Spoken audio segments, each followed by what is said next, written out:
क्या हो अगर एक मुजरिम की दी गई फांसी की सजा को एग्जीक्यूट कर दिया जाए, मगर बाद में इस बात की आहट मिलने लगे कि कातिल तो कोई और था। हैतल पारिक हत्याकांड। जी हाँ दोस्तों, आज हम जिस घटना के बारे में बताने जा रहे हैं, शायद इससे पहले आपने ऐसी घटना कभी नहीं सुनी होगी। ये घटना कोलकाता के अलीपुर सेंट्रल जेल की बताई जाती है। सन 2004 में 14 अगस्त की सुबह लगभग 4 बजे अलीपुर सेंट्रल जेल के अधिकारी एक कैदी के पास जाते हैं और उस कैदी से कहते हैं कि आज तुम्हें फांसी दी जाएगी। तो वह कैदी उस अफसर से कहता है कि साहब, मैं तो बेकसूर हूँ और गरीब भी, इसी कारण मेरी सुनवाई नहीं हुई, लेकिन मेरा आपसे एक सवाल है कि जब मैं मर जाऊंगा मुझे सजा दे दी जाएगी, तब भी यह केस चलता रहेगा या फिर बंद हो जाएगा? क्या कभी असली कातिल को भी सजा मिलेगी या सिर्फ मेरी जान लेकर यह केस यही रोक दिया जाएगा? लेकिन फांसी का वक्त करीब आ रहा था। उस अफसर ने कोई जवाब नहीं दिया और उस कैदी को जल्लाद के पास ले गया। जैसे ही जल्लाद उस कैदी को काला कपड़ा पहनाता है तो वह कैदी फिर से वही बात जल्लाद से कहता है कि मैं बेकसूर हूँ, गरीबी के कारण मेरी सुनवाई नहीं की गई। क्या मेरे मरने के बाद भी यह केस चलेगा या केस यही बंद कर दिया जाएगा? इसके बाद जल्लाद जवाब देता है कि मेरा काम सिर्फ फांसी देना है, इसके आगे मैं कुछ भी नहीं जानता। और फिर जल्लाद उस व्यक्ति को फांसी दे देता है और 2 घंटे तक फांसी के फंदे पर लटकाने के बाद डॉक्टर आता और उस व्यक्ति की जांच करता है और ये घोषणा कर देता है कि अब वह व्यक्ति मर चुका है। इसके बाद उस व्यक्ति की लाश को उसके घर पहुंचाया जाता है। जैसे ही उस व्यक्ति की पत्नी शव को देखती है तो कहती है कि मैं इसे तभी घर में लूंगी जब तुम लोग इसमें जान डाल करके इस शरीर को जिंदा कर सको, और अगर ऐसा नहीं कर सकते तो इस शरीर को वापस ले जाओ, क्योंकि यह मृत शरीर अब मेरे किसी काम का नहीं है। इस कहानी में आगे बढ़ने से पहले आपसे एक रिक्वेस्ट है कि अगर अभी तक आपने हमारे चैनल को सब्सक्राइब नहीं किया है तो जरूर से कर लें, ताकि ऐसी ही और वीडियो आपके पास आती रहे। तो चलिए कहानी में आगे बढ़ते हैं। दरअसल यह सच्ची घटना है पश्चिम बंगाल की जानी मानी शहर कोलकाता की, जिसे हम कलकत्ता के नाम से भी जानते हैं। यहीं एक जगह है भवानीपुर, और इसी भवानीपुर में एक अपार्टमेंट है, आनंद अपार्टमेंट, और इसी अपार्टमेंट में एक परिवार रहा करता था। 5 मार्च 1990 इस दिन इसी परिवार में रहने वाली 13 से 14 साल की बच्ची अपने स्कूल से घर आती है और आराम करती है। लगभग शाम के 5 बजे उस लड़की की माँ, जिसका नाम था यशोमती पारीक, वह अपनी बेटी से कहती है, तुम आराम करो, मैं थोड़ा मंदिर होकर आती हूँ।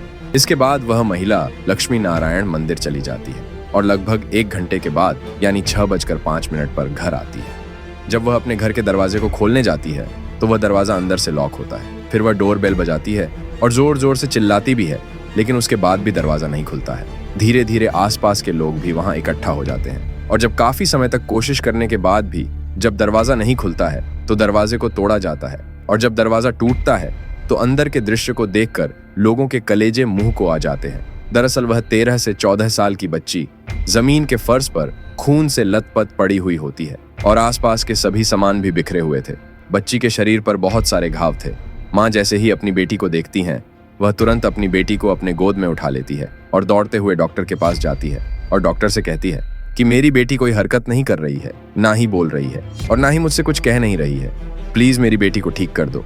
इसके बाद डॉक्टर उस बच्ची की नस को चेक करता है और कहता है कि अब तुम्हारी बेटी इस दुनिया में नहीं रही, यानी तुम्हारी बेटी मर चुकी है।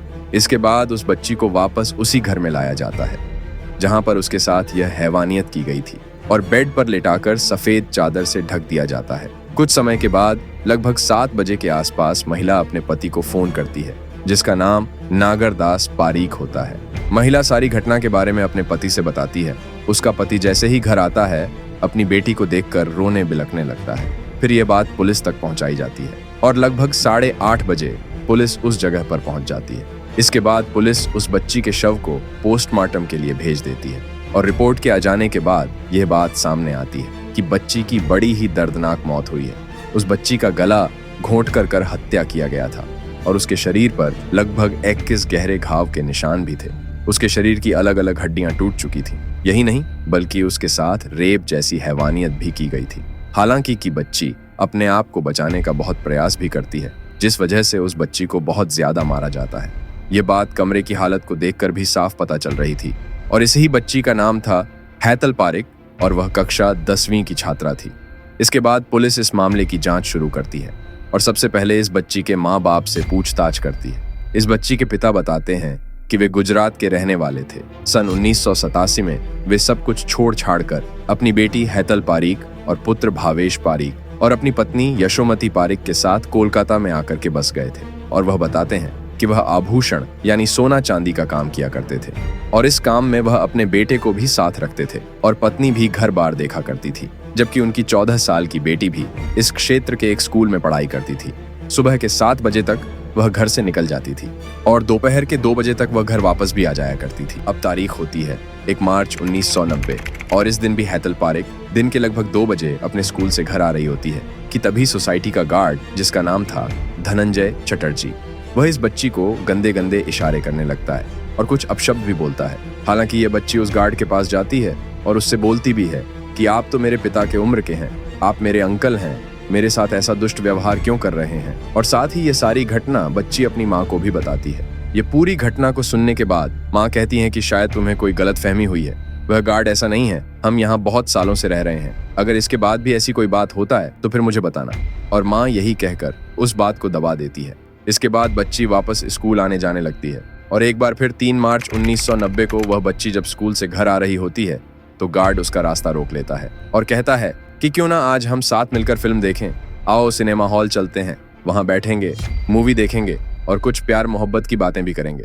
यह सुनकर बच्ची दौड़ती हुई अपनी माँ के पास आती है और फिर से अपनी माँ को बताती है कि उस गार्ड ने दोबारा उस बच्ची से बदतमीजी की है। इसके बाद यह बात सुनकर बच्ची की माँ बहुत ज्यादा गुस्से में आ जाती है और फौरन ये बात महिला अपने पति से बताती है और उसका पति भी ये बात सुनने के बाद बहुत गुस्सा हो जाता है और उसी समय सोसाइटी में एक मीटिंग बैठता है और ये सारी बातें उस मीटिंग में सबसे बताई जाती है, जिसके बाद मीटिंग में मौजूद सोसाइटी के बड़ों द्वारा यह फैसला लिया जाता है कि यह गार्ड अब उस सोसाइटी में नहीं रहेगा और इस गार्ड को फौरन पारस अपार्टमेंट में ट्रांसफर कर दिया जाता है और पारस अपार्टमेंट में रहने वाला विजय थापा, उसको इस गार्ड की जगह पर यहाँ बुला लिया जाता है। ये सारी बात 3 मार्च को तय होती है और 5 मार्च को मीटिंग में हुई बात लागू भी हो जाती है। इसके बाद सब कुछ सामान्य हो गया था और 5 मार्च की सुबह बच्ची उठती है। उस दिन उसका एग्जाम होता है, वह एग्जाम देने जाती है और लगभग एग्जाम देकर 2 बजे के करीब घर वापस आ जाती है और हमेशा की तरह उसके पिता भी सुबह सुबह दुकान चले जाते हैं और दोपहर में वह खाना खाने भी आता है जब उसकी बच्ची घर पर नहीं होती है। सब कुछ सामान्य चल रहा था। शाम को लगभग 5 बजे बच्ची की माँ कहती है कि मैं पूजा के लिए मंदिर जा रही हूँ और जब वह मंदिर से वापस लौट कर आती है तो अपनी बच्ची को मरा हुआ पाती है। ये सारी घटना सुनने के बाद पुलिस अपनी इन्वेस्टिगेशन में लग जाती है और धनंजय चटर्जी की खोज में निकल जाती है, लेकिन घटना के बाद धनंजय चटर्जी लापता हो जाता है। हालांकि पुलिस की तमाम कोशिशों के बाद भी धनंजय चटर्जी पुलिस को कहीं भी नहीं मिलता है और अब यह खबर मीडिया के जरिए पूरे कोलकाता में फैल जाती है, जिसकी जानकारी होने के बाद लोग गुस्से से बौखला उठते हैं और बच्ची को इंसाफ दिलाने के लिए सड़क पर उतर जाते हैं और आरोपी को फांसी की सजा देने की मांग करते हैं। अब इधर पुलिस के थोड़ी मुशक्कत के बाद धनंजय चटर्जी पुलिस के गिरफ्त में आ जाता है और कुछ दिन की कार्यवाही के बाद पुलिस धनंजय को अदालत में पेश करती है और अंत में अदालत उस व्यक्ति को फांसी की सजा सुनाती है। हालांकि यह बात सुप्रीम कोर्ट में भी जाती है, मगर वहां भी इस सजा को ही बरकरार रखा जाता है और हाई कोर्ट भी सुप्रीम कोर्ट के फैसले को सही मानती है। इसके बाद देश के राष्ट्रपति, जो कि उस समय अब्दुल कलाम जी थे, वह भी सजा को खारिज नहीं करते हैं और धनंजय चटर्जी को मौत की सजा देने को बरकरार रखते हैं। 25 जून 2004 को यह सजा दी जाने वाली थी, परंतु धनंजय चटर्जी का भाई कोर्ट में अपील करता है कि मेरा भाई पूरी तरीके से बेगुनाह है और उसकी फांसी की सजा को रोक देना चाहिए और इसी कार्रवाई में कुछ दिन बीत जाते हैं, लेकिन फाइनली 14 अगस्त 2004 की सुबह के 4 बजे धनंजय चटर्जी को फांसी के फंदे में लटका दिया जाता है। पुलिस के जांच के मुताबिक पुलिस ने जब अपनी जांच पड़ताल की थी तो घटना वाले दिन वह केवल 20 मिनट के लिए धनंजय चटर्जी इस सोसाइटी में वापस आया था, जहां पर पहले वह काम किया करता था। अभी उसने दूसरी सोसाइटी ज्वाइन नहीं की थी और वह इस बच्ची के घर पर यानी कि तीसरे माले पर ही उपस्थित था और जब यह घटना घटती है तो वह उसी सोसाइटी में था और जब उसे आवाज लगाई जाती है तो वह उतरकर नीचे आता है। लेकिन उस बच्ची की जो रिपोर्ट थी उसमें यह साफ साफ था कि बच्ची को 21 जगह गहरे घाव है। बच्ची जब अपना बचाव कर रही थी तो उसके हाथ पर भी बहुत सारे निशान थे, उसे मारा पीटा गया था और इस पूरी घटना को सुनने के बाद पुलिस इसी पर काम कर रही थी, इसी सबूत को लेकर चल रही थी और इसी सबूत के आधार पर उसने धनंजय चटर्जी को मौत की सजा दी। लेकिन जांच में यह भी बात सामने आती है कि धनंजय चटर्जी के कपड़ों पर कहीं भी किसी खून के निशान नहीं थे और ना ही उसके हाथ पैर पर कहीं चोट लगी थी। और यह बात भी सामने आती है कि जब धनंजय चटर्जी को आवाज लगाया गया तो वह तीसरे माले से झांकता है, लेकिन फिर जांच में पता चलता है कि तीसरे माले से झांकने का कोई रास्ता ही नहीं है। ऐसे ही कुछ बातें सामने आती हैं और यह भी लगता है कि धनंजय चटर्जी को फंसाया गया है। शायद वह बेकसूर था और उसने केवल 1 तारीख और 3 तारीख वाली घटना को ही अंजाम दिया था, यानी केवल छेड़छाड़ ही किया था। लेकिन पुलिस ने यह आरोप लगाया कि इस घटना के बाद जब धनंजय चटर्जी को सोसाइटी से निकाल दिया गया तो वह इसी बात का बदला लेने के लिए उस बच्ची का रेप किया और उसे इतनी बेरहमी से मारा पीटा और उसकी जान ले ली। इसी आधार पर धनंजय चटर्जी को फांसी दे दी जाती है। लेकिन सजा देने से पहले और सजा के हो जाने के बाद भी मामला खत्म नहीं होता है और लगातार इस पर विवाद होता रहता है कि बिना किसी ठोस सबूत और गवाह के कोर्ट ने क्यों सजा सुनाई और मौत से पहले जो बात धनंजय चटर्जी उस पुलिस वाले और जल्लाद से कही थी, वह बात भी कहीं ना कहीं लोगों को परेशान कर रही थी। और 21वीं सदी में पहली बार ऐसी सजा थी जो बिना किसी ठोस सबूत और गवाह के दे दी गई थी। इसलिए आज तक लोग इस बात में कंफ्यूज रहते हैं कि धनंजय चटर्जी उस घटना का अपराधी था या नहीं। लेकिन फांसी के बाद इस केस को यहीं रोक दिया जाता है। जांच के दौरान एक बात और खुलकर सामने आती है कि जब केस चल रहा था और तारीख पड़ती थी तो लड़की के घर वाले तारीखों पर मौजूद नहीं होते थे।